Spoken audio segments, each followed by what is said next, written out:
Alright, so I felt like I should finally make an actual video about Michigan and how they looked on Saturday. Michigan played on Saturday 130-3 over East Carolina. I am so sorry. Over East Carolina, and Michigan looked really good. I will talk about kind of the pros and cons, I guess you could say, of these games. Because I want to talk about college football in general and how this rule change has made things worse. But in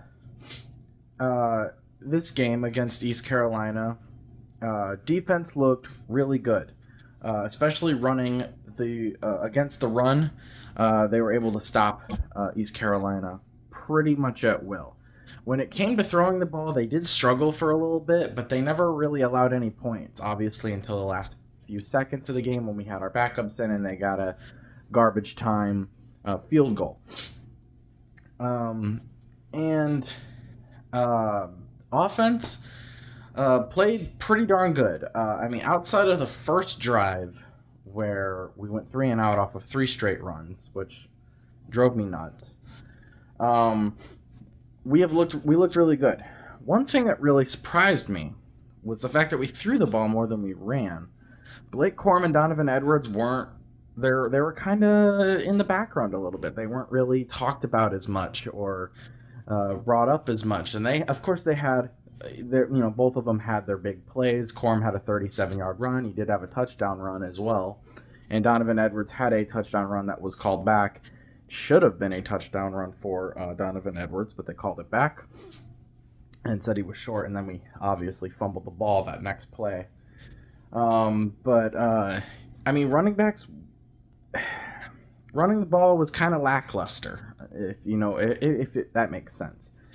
Now, I've heard people make the excuse, East Carolina last year had a top 20 defense when it came to rush defense. Well, we played much better rush defenses last year and didn't have nearly as many problems. In fact, we had almost no problems. So it's a little disconcerting. It's a little bit worrisome. I'm not going to worry about it a lot. It's still early, and I think they're still trying to get their footing and get used to it. And I think they're going to get better as the season goes on. And we'll be able to run the ball better. I definitely want to see, against UNLV especially, I would like to see the running backs get some more snaps. And the quarterback situation, J.J. McCarthy, man, he played an excellent game, did he not? 26 of 30, 280 yards passing, and 3 touchdowns through the air. One thing I didn't see from J.J. very much was running. He didn't take off very often. There was a lot of times last year where he was in situations where he would have took the ball and ran. He didn't really do that. I don't know if it was just because guys got open more often in this game than any time last year, or if they've told JJ to kind of cut back on running the ball. I would say that it's probably a little bit of both. Maybe they have told him to not run as much, and it just so happens receivers are getting open. Terms of speaking of receivers, Roman Wilson looked excellent. He changed his number from 14 to number 1, and I think in the first game so far he's proven that he's earned that number. We'll see how he does the rest of the season, but he had all 3 of JJ's touchdown passes. JJ made some elite throws. Now, he did have that one play, his first touchdown pass. I swear he was over the line of scrimmage when he passed it, but they said he wasn't, and they said it was a good pass. I don't know, man. I feel like that was a bad call, but regardless, we got it. We kind of sputtered out. Is that the right word? In the second half, didn't really do much. We scored one time, and we would have scored another time. But that was when Donovan Edwards was in, and that was we fumbled the ball after the callback, and then we didn't score on that drive. It should have given us 37 points. And then our new kicker, this Turner guy, he was very inconsistent. you know, he obviously made 2 out of his 3 point afters, his extra points. He missed one, completely shanked on it. And then there was 2 field goals in this game, and he made one from 50 and missed from 52 by a mile. I don't think he's going to be Jake Moody. I think it's going to be very hard to replace Jake Moody, but he is a transfer from a different team. I don't remember off the top of my head, but he made 90% of his kicks last year, so he apparently is pretty good. But Turner, our kicker, hopefully he gets a little bit more consistent, because he didn't play great outside of the 50-yard field goal. That was perfect. I don't want another Quinn Nordine situation, you know, a guy that just will make amazing kicks and then miss really easy ones. Quinn Nordine did that a lot at Michigan before Jake Moody took over the starting position and almost never missed. But yeah, like I said, J.J. McCarthy made some elite throws. Roman Wilson looked really, really good, had 9 catches, 3 touchdowns. Cornelius Johnson got some catches in there. It looked pretty good. Colston Loveland had a few catches, I think 5, our tight end. He's going to be great for us this year. He's going to be all over the place for us. Some guys didn't play in this game, specifically on the defensive side. Will Johnson wasn't in. Wallace, I can't remember his first name. Is it Malik or something like that? Wallace was the backup to Will Johnson. He was the one that had that interception that was called back for some reason. That was a bad call too. A couple of bad calls. One against Michigan, one for. And yeah. But Will Johnson should be back. Macri Page did play. And Rod Moore was out. Macri Page was actually questionable. They were all questionable. Now, I feel like Will Johnson and DJ Moore DJ Moore. I'm thinking of DJ Moten. Rod Moore are good to go. They just didn't play him in this basically cupcake game. Just in terms of the game overall, I think East Carolina is definitely going to be the tough. At the end of the day, will be the toughest non-con team that we played. Because they put up some sort of a fight. You know, they had some good plays. They weren't like completely inept the whole time. And obviously, we should have won by more, but some things just didn't go our way. And we put in our backups before they could make up for it. I mean, JJ was literally taken out of the game after he fumbled the ball. It obviously had nothing to do with him fumbling the football. It was just because we were up by so much. Davis Warren was in there. He threw a few passes. He even tried to make a throw on the run, but he tripped and fell. He ain't no J.J. McCarthy, that's for sure. Definitely couldn't move like JJ could, but I think he'll improve. And obviously, we've got Jaden Davis coming in next year, who's a big time quarterback, 5-star quarterback. Well, former 5-star. I think he went down to a 4-star, but in some places he's still a 5-star. And he's been playing really amazing his senior year of high school. So we'll see how he does too coming, but that's next year. But man, let me rant a little bit. So Michigan looked good. Obviously, want to see some improvements in some certain areas, but I'm not too worried about them right now. I think we looked like a pretty legit, really great team. Kind of a rant, and I don't know how you feel about it. Some people are for it, some people are against it.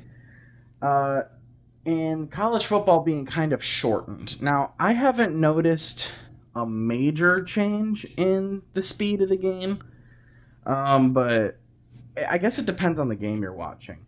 Notre Dame Navy in week 0 was the fastest game I ever watched. I streamed for 3 hours total. And that was including the few minutes before the game actually started and all of the commercials. We got very little football, and that has been kind of a problem, as these games are around 3.5 hours, right? They're been shortened now, to around 3 hours, maybe 3 hours, 15 minutes. Some of these games are really short. And what they did, instead of just, so they could keep making these games go just as long, they added more commercials. So they shortened the game by making the clock run after first downs, because that's a new rule change, if you didn't know. There's a new rule change in college football where after a first down, a team makes a first down, it doesn't matter if it's a run or a pass. It's like NFL rules, the clock keeps rolling. And beforehand, last year and every year before, that wasn't the case. The clock would stop after first down to reset the chains and all that jazz. They don't do that anymore, unless it's with 2 minutes or less left in the second and the fourth quarter. So basically, the 2 minutes before halftime and the 2 minutes before the end of the game. And it's made the games a little bit shorter, and it's noticeable, especially if you've been watching football for a long time like I have, and you know how these games usually go. You can tell the games are shorter. Now, if you're not a football fan, it probably still isn't short enough. But I don't like it. I'm not one of the people that actually likes this rule change, because all that we've gotten out of this is just more commercials. I mean, it is just ridiculous. And I mean, I've complained, not on video, but I've complained about long commercials for years and years and years, and it's just, it gets worse every year. And I complain about it on stream, how long commercials are and how much time they take up.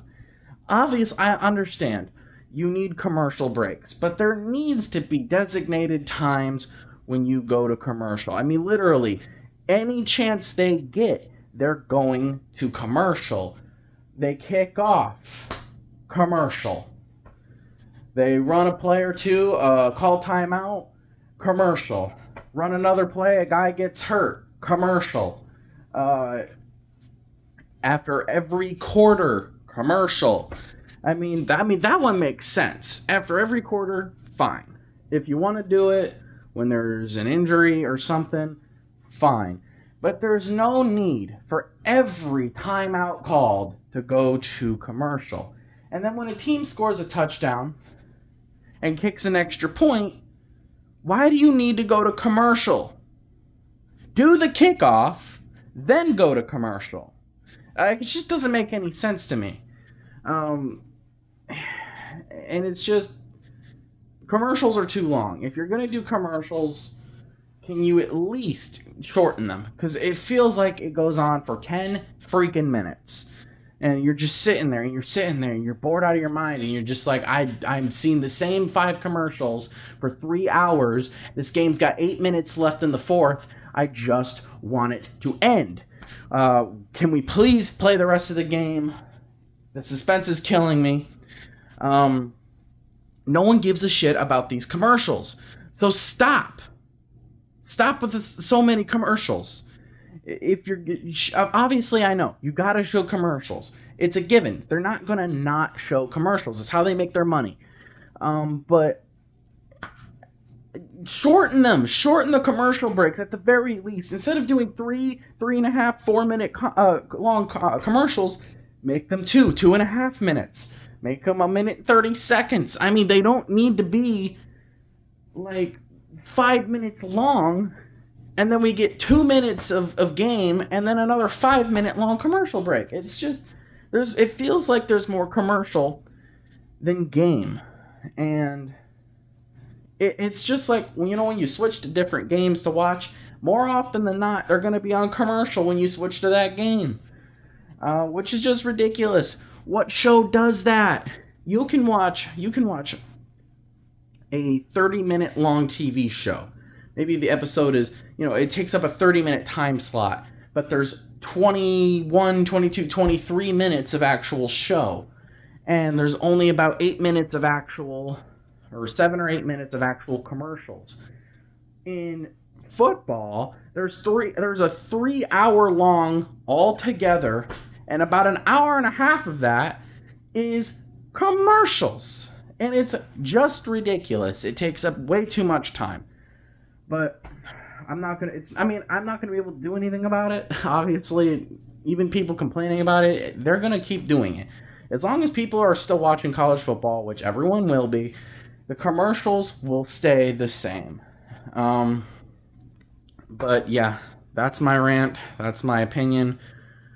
Join me live every Saturday. I streamed a lot this past weekend. I streamed Week 0 Notre Dame Navy for 3 hours. I streamed on Saturday, this past Saturday, for 11 hours straight from noon to basically 11 p.m. I was streaming, and I was very tired by the end of it. And I streamed yesterday for Florida State LSU with my buddy Evan.